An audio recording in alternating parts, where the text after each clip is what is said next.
Welcome to the Word on Wednesday.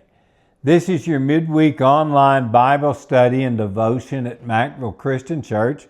And today is Wednesday, January the 7th, 2026, the first Wednesday of the new year, the first Word on Wednesday of 2026. And I'm just thrilled that you've chosen to be with us today. With this edition of the Word on Wednesday, I'm going to be going somewhat back in time. I'm going to be going back a little bit toward that time when I was a camper at Camp Calvary about 50 years ago. Because you see, when I attended Camp Calvary, it seemed that regardless of my age group, there was always a class I had to go to called Heroes of the Old Testament or Heroes of the New Testament. Even when I was a faculty member, I can remember one year having to teach senior high kids, and I was teaching a class called Heroes of the Faith, which was a church history class based on the American church after 1776. Well, that's what I'm drawing on as I go over the next few weeks with this series of lessons called Personalities of the Old Testament. Notice I didn't use the word heroes because not everyone that's mentioned in the Old Testament and the New Testament, not everyone is mentioned is a hero. And even the great people of the faith have their times in which they fall. But I believe that we can learn from those victories. We can also learn from failures. We can learn even from those who were not following God's plan. We can learn from all of those because those lessons are timeless. In my Sunday school class this past Sunday, we were talking about Noah, talking about the flood.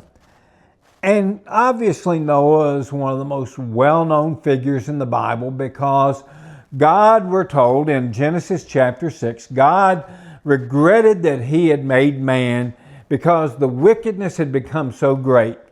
And so God had decided that he was going to wipe out man from the face of the earth. But in Genesis chapter 6 and verse 8, we're told Noah found favor in the eyes of the Lord. Now, I'm sure you know that story. Noah was told to build an ark. Noah preached for 120 years. He built this massive ark. Then, just before it rained, Noah and his wife and his three sons, Shem, Ham, and Japheth, and their wives went into the ark along with two of every kind of animal, and God shut that door. They were in the ark for about a year, and then they emerged to replenish the earth. We know all those facts. But there's another episode in the life of Noah that oftentimes we overlook. And it's found in Genesis chapter 9 and starting in verse 20. And that's what I want to look at today. There we read, Noah began to be a man of the soil, and he planted a vineyard. He drank of the wine and became drunk and lay uncovered in his tent. And Ham, the father of Canaan, saw the nakedness of his father and told his two brothers outside. Then Shem and Japheth took a garment, laid it on both their shoulders, and walked backward and covered the nakedness of their father. Their faces were turned backward, and they did not see their father's nakedness. When Noah awoke from his wine and knew what his youngest son had done to him, he said, Cursed be Canaan, a servant of servants shall he be to his brothers. He also said, Blessed be the Lord, the God of Shem, and let Canaan be his servant. May God enlarge Japheth, and let him dwell in the tents of Shem, and let Canaan be his servant. After the flood, Noah lived 350 years. All the days of Noah were 950 years, and he died. This is an episode, I think, that tells about human weakness. It came after the flood. It tells about Noah's weakness, but it also gives some insight on how we should respond to others' weaknesses. Sometimes we forget that these great heroes of the faith, such as Noah, they were human. They had weaknesses. Noah had that weakness, apparently, because the Bible tells us that Noah got drunk and he was lying naked in his tent. The Bible tells us about the heroes' moments, but it doesn't whitewash things. It says when they had failures, it tells us about them. You know, we know from the New Testament that drunkenness is a sin. Ephesians chapter 5 and verse 18 says, "And do not get drunk with wine, for that is debauchery, but be filled with the Spirit." What you see here is that Noah stumbled. He stumbled. We're not told why. We're not given any of the details other than he got drunk and he was lying naked in his tent. But really the details don't really matter here. The key is to understand that all of us can stumble. Here was a man that a few chapters before we were told he found favor in the eyes of the Lord. He was chosen to be spared from the destruction of the flood.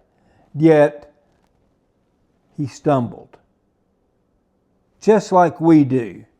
And I want you to remember that no matter how strong you think you are, no matter how strong we think we are, no matter how often we attend church functions, no matter how many classes we teach or sermons you listen to, you can still fall. We still fail. Let's remember as we begin 2026 that we are all weak humans. We can and will fail. We might not get drunk like Noah, but we have sins. So let's be on guard because we can stumble. But the other thing I think that's important to notice in this passage is how do we respond to sin? In the text, you see that Ham saw his father naked and he had to go tell his brothers. But Shem and Japheth had a completely different response. They covered our father up. They didn't even look while they were doing so. You know, today we see those kind of responses in different people. Some are like Ham, and when they see someone fail, man, they're quick to tell somebody else. Maybe Ham was glad he found his righteous father in a bad moment. We don't know. We can't really know for sure. But what we do know is that Shem and Japheth acted differently.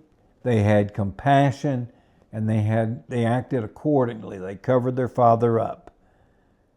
In that text, we see that Noah cursed Ham's son Canaan. Now, if you remember in the Old Testament, his descendants, the Canaanites, were largely a wicked people.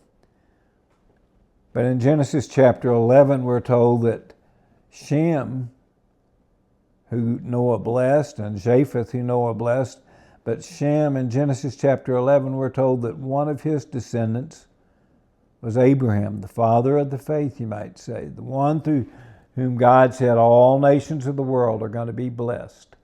In Matthew chapter 1, we see one of Abraham's descendants was Jesus. The key point I'm trying to make here, though, is how do we treat sinners? Shem and Japheth had compassion on their father. No, we're not told they discounted sin. They covered him up. They didn't excuse it, but they had compassion and tried to help. You see, Jesus, that's what Jesus did. He came out of Shem's line. He had compassion. He didn't excuse sin. Not by any stretch of the imagination. But if you remember, a woman was taken in adultery. The law said she could be stoned. But Jesus was writing in the ground around all the people that wanted to stone her. He looked up, they were all gone. And what did he tell the woman? He said, I don't condemn you, but go and sin no more. I pray that we'll develop that attitude. Yes, sin is bad, but we have compassion on sinners because we're sinners as well. Let's show that love and compassion to everyone in 2026 and develop that attitude at Mackville Christian Church. I'll see you Sunday at Mackville. Sunday school at 9:30. Morning worship at 10:30. See you then. Love you very much and take care.